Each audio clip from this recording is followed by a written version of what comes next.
Doktornya masukin dong, doktor kandidat Muhammad Firdaus Oiwobo SHMH CFLS CLA ALC CMK. Cemek-cemek terakhirnya.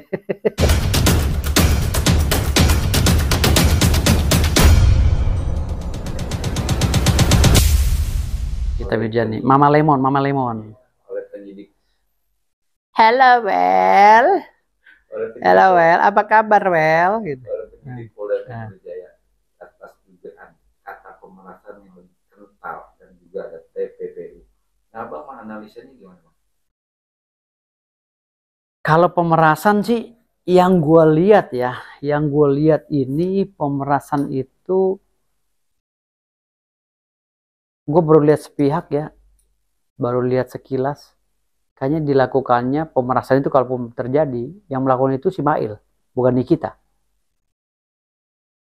Nikita itu hanya memberikan instrumen, yaitu rekeningnya untuk menampung uang hasil pemerasan Mail. Dan Nikita itu masuk dalam kategori ikut serta dalam berbuat kejahatan, pasal 56. Ikut memberikan alat kejahatan dalam berbuat jahat, pasal 56 ya, KUHP. Jadi ancaman hukumannya juga di bawah 4 tahun ya, 1 tahun apa 2 tahun tuh kalau nggak salah. Jadi nggak bisa dipenjara tuh Nikita Mirjani, nggak bisa ditahan. Kenapa Nikita Mirjani ditahan? Yang melakukan kejahatan pemerasan itu adalah Mail. Kenapa ditahan? Dua-duanya ditahan. Iya, dua-duanya ditahan. Kenapa? Harus disamakan gitu. Dia melakukan kejahatan itu telah melakukan pemufakatan jahat. Nggak bisa. Pemufakatan jahatnya itu harus di apa sih? Di-clearkan dulu. Sejauh mana bukti pemufakatan jahat itu? Konstruksinya seperti apa? Konstruksi kejahatannya sehingga terjadi kejahatan itu. Gitu. Nggak bisa langsung dibilang, oh Nikita Mirjani melakukan juga. Karena menampung uang hasil kejahatan. Nggak bisa, bos. Ya kan? Nggak bisa. Gitu loh. Kecuali ya predikat crime-nya ini sudah dibuktikan dan diputuskan lalu naik TPPU. Ya, itu baru Nikita Mirjani bisa kena juga di TPPU. Sekarang Nikita Mirjani nggak bisa ditersangkakan untuk ditahan karena dia tuh hanya memberikan fasilitas untuk berbuat kejahatan, yaitu bank rekeningnya. Kalau pencucian uang terlalu pagi, Pak, belum ada TPPU-nya di sini, Pak. Predikat crime-nya belum ada. Makanya gue bilang tadi di sini, Nikita Mirjani harus dibebaskan. Yang masuk ke dalam itu Mail. Gitu loh. Tidak bisa tindakan kejahatan yang dilakukan dengan lokus dan tempus yang berbeda disatukan dengan pelaku kejahatan yang lain. Karena dari segi actus reusnya tadi udah beda tempus dan lokusnya. Gitu loh. Nikita Mirjani actus reusnya apa? Memberikan fasilitas untuk berbuat kejahatan, yaitu rekeningnya. Tapi bagaimana dia memberikan fasilitas kepada si Mail yang telah melakukan kontak langsung dengan si korban? Bagaimana caranya? Nah, kita diselidiki lagi. Bagaimana diskusi antara si Nikita Mirjani dengan si Mail? Nikita, ini ada duit nih, nganggur. Ada orang yang minta damai sama lu, takut di kacau-kacauin. Mau nggak lu terima duit begini? Kan itu Nikita Mirjani dirayu oleh si Mail. Yang tadinya tidak ada niat jahat, mensreanya nggak ada, si Nikita Mirjani. Tahu-tahu jadi ada karena tawaran si Mail. Ini pelaku tunggalnya Mail. Si Nikita Mirjani kena apesnya aja. Walaupun dia ikut menikmati pada perkara ini. Dan ikut menikmati juga pembuktian TPPU-nya juga tergantung dari pengacaranya. Pinter apa enggak. Gitu loh. Kalau pengacaranya gue, otomatis Nikita Mirjani menikmati hasil tawaran si Mail. Karena dia bukan dalam ojek pasal 368 pemerasan. Gitu loh.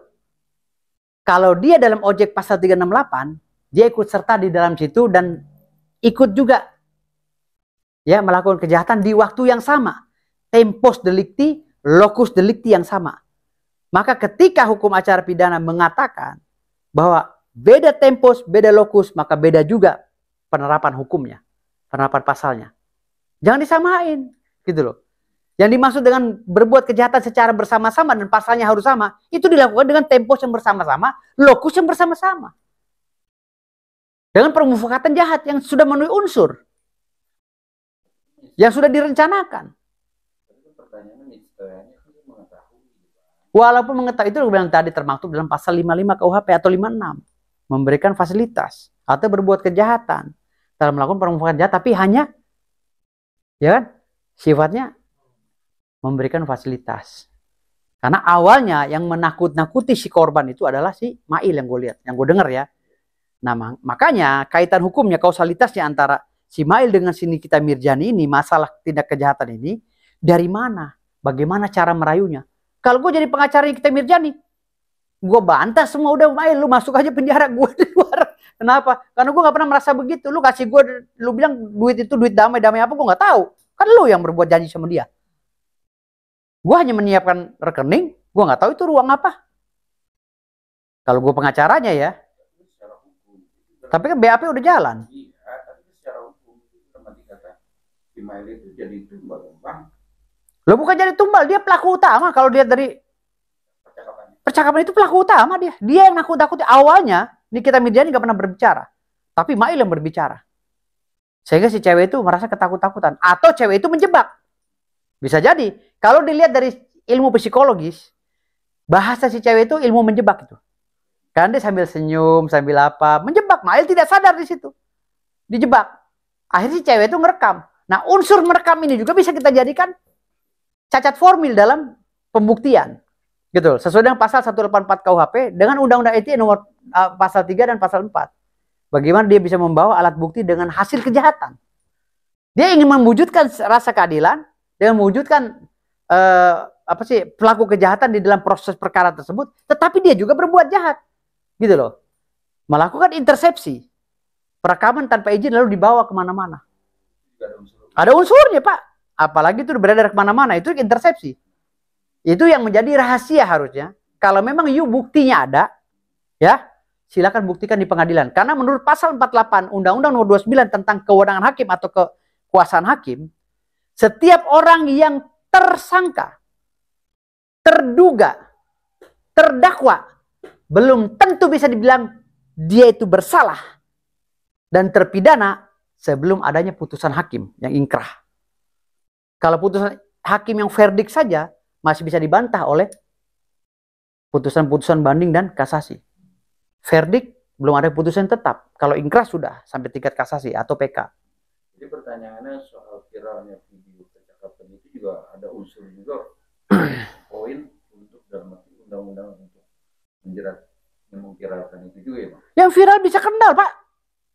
Kenapa? Dia telah melakukan intersepsi dan melempar isi percakapan. Karena barang bukti atau alat bukti hanya penyidik yang bisa menerima itu. Tidak boleh jadi konsumsi publik. Sebelum itu bisa dibuktikan secara gamblang. Nikita Mirjani kan baru jadi tersangka Pak. Ya kan? Dan kalau gue jadi pengacaranya, rubah BAP. Nggak bisa nih kita menjadi diterapkan pasal 368. Kenapa? Karena dia bukan pelaku pemerasan. Dia adalah orang yang dihasut oleh si Mail untuk digunakan rekeningnya. Dia masuk pasal 56. Ancaman hukumannya 1 atau 2 tahun. Bebaskan Nikita Mirjani. Keluarkan. Karena ini ada abuse of power. Kalau ini dipaksakan ada abuse of power. Keluarkan Nikita Mirjani, Mail yang lanjut terbang. Nikita Mirjani harus keluar. Karena dia seorang ibu yang memang dengan kebutuhan khususnya terhadap anaknya, ya kan, untuk membiayai anaknya tiap bulan, dia butuh dong duit, ditawarin duit mentah, ya terima Pak, gitu loh. Dalam kondisi dia tuh butuh duit, Nikita Mirjani ditawari oleh Mail yang telah berbuat kejahatan, diterima oleh Nikita Mirjani. Secara psikolog Nikita Mirjani nggak bisa dijadikan terpidana. Kalaupun mau dijadikan terpidana, dia tidak bisa dipenjara. Kenapa? Karena dia hanya termaktub dalam pasal 55 atau 56 KUHP perdata, KU pidana. Dan membangun fakta hukum. Ya. Orang mengasih sesuatu, pasti kan ada timbal balik. Oke, tapi orang segampang itu mengasih uang itu dengan 2M, kali dikasih lagi 2M. Pertanyaan Bang. Kan itu polanya si Mail, tetap Nikita Mirjani ini nggak bisa. Makanya gue bilang tadi, kausalitasnya harus dibentuk. Harus diwujudkan kausalitasnya. Bagaimana Mail merayu Nikita Mirjani untuk menyerahkan rekeningnya agar menjadi. Nah, selama proses ini masih berjalan dan predikat crime-nya belum terjadi, ya belum diputuskan, maka TPPU-nya masih belum. Jauh panggang dan api. Ancaman hukum 20 tahun itu masih lama. Pertanyaannya Reja di sini Bang, mau ngasih itu loh untuk orang itu 2M sampai 4M dengan kata produknya takut disebarluaskan ada negatif atau positif Bang. Gimana? Kalau produknya si korban ini Reja ini benar-benar kalau menurut si Mail katanya mengandung merkuri atau hidrokuinon atau apalah, misalnya kan gitu, harusnya dilaporin dong sama si Mail. Ngapain ngancam-ngancam orang? Unsur 368-nya masuk karena diancam, walaupun ya si cewek ini, Reja ini udah melakukan intersepsi juga, merekam tanpa izin lalu disebarkan, dipublish. Itu termaktub dalam pasal 32 dan pasal 48 Undang-Undang ITE. Itu ancaman hukuman 10 tahun. Kalau dia lapor balik. Pertanyaannya Bang, banyak berduga bahwa ini kok produknya kalau benar-benar ada, kenapa dia takut? Kenapa harus ngasih si orang itu? Begini Pak, cerita ini kan mungkin ada cerita lain di balik ini.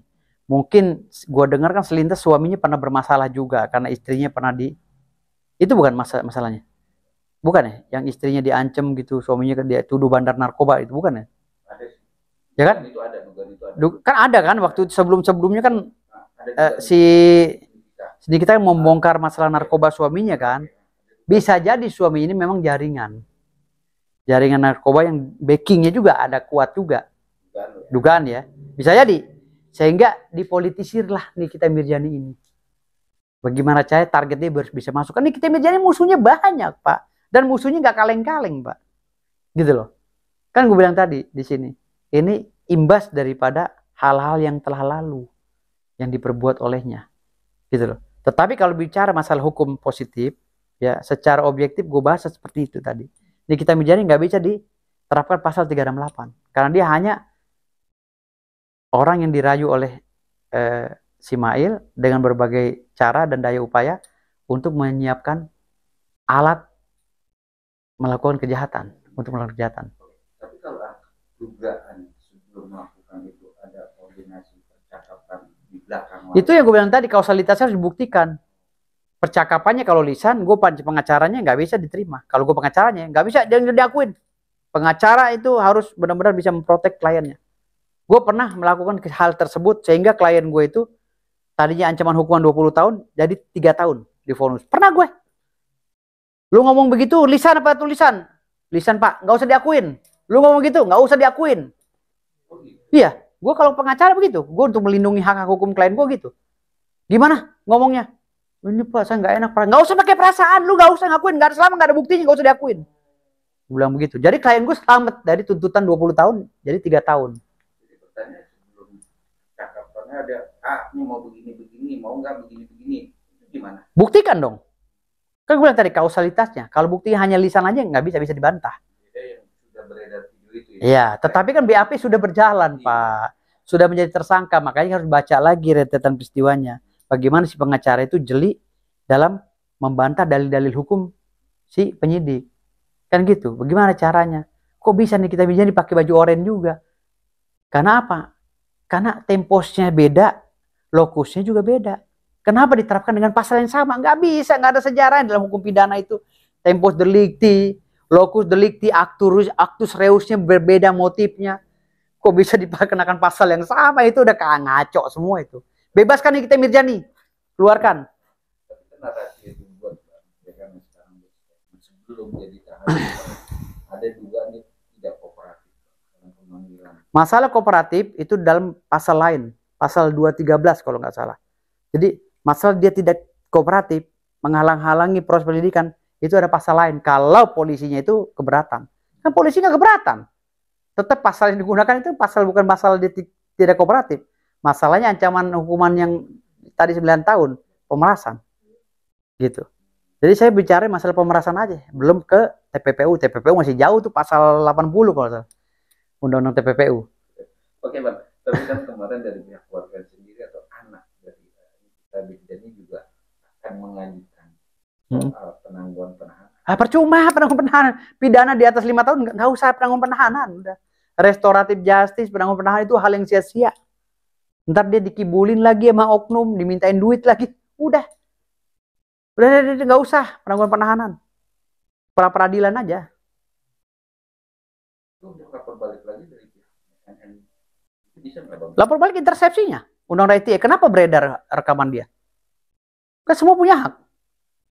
Kalau di sini pidum, di sana pitsus. Mainkan pasal 32, pasal 48. Undang-Undang ITE. Undang nomor 1 tahun 2024.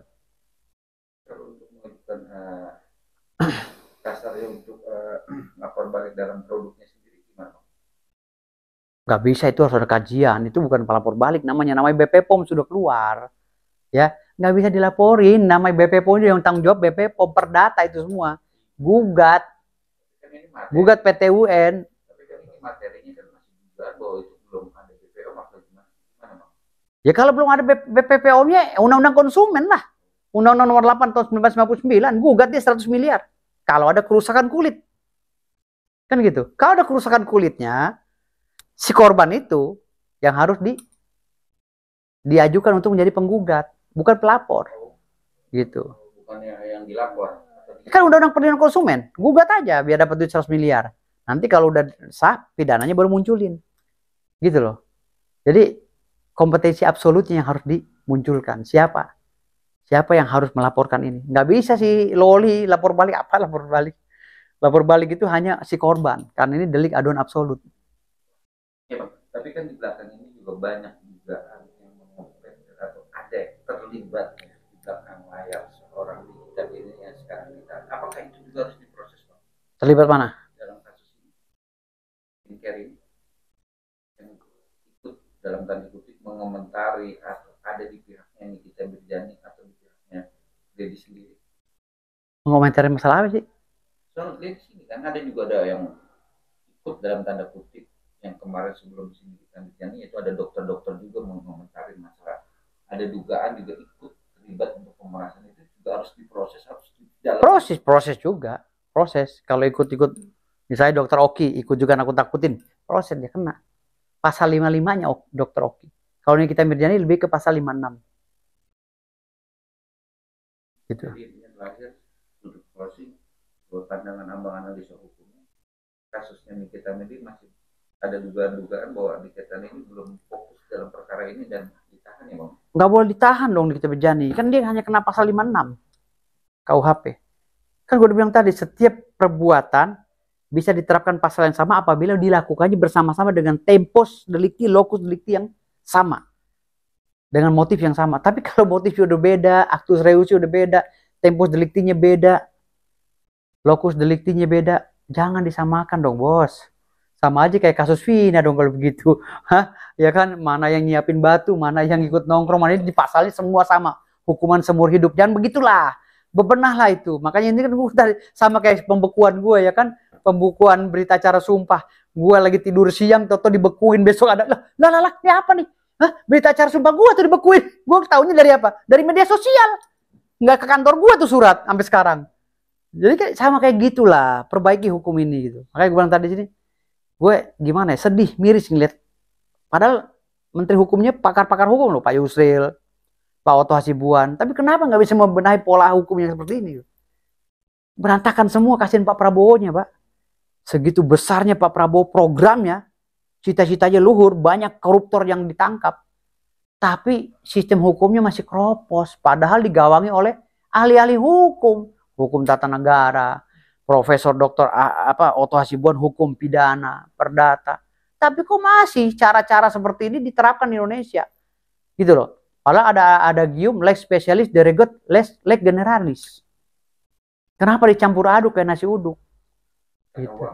Hah? Ya itu yang gue bilang tadi. Belum leluasa Pak Prabowo menerapkan hukum di Indonesia. Kenapa? Karena belum ada yang sadar. Belum bagaimana caranya mengejawantakan konstruksi hukum yang ada di Indonesia. Nggak bisa. Mereka tahunya ahli tata negara, tapi konstruksinya berantakan. Gitu loh. Tapi pertanyaannya, orang beruang itu juga akan berkuasa. Kalau uang itu berkaitan dengan politik, itulah yang mengangkangi hukum di Indonesia. Makanya tumpul ke atas, tajam ke bawah. Itu pola oportunitas uang. Dikit-dikit uang. Ya kayak gue kemarin pembekuan, mungkin gara-gara uang kan gitu. Ada pesanan, gue dibekuin tanpa ada sidang kode etik. Tapi kan di negara yang memang penuh dengan tindakan oportunitas, kita ya mau diapain lagi, ya udah pasrah lah. Jangankan sekelas gue, sekelas Pak Prabowo aja dijolimi tahun 98 kan gitu. Sampai dia kabur ke Yordania kan gitu. Nikita Mirzani sebelum dia ditahan, dia berani untuk bersidang di pengadilan nanti dan akan membongkar perkara sedemikian itu dengan statement yang bagus. Telat. Karena ruangnya berbeda.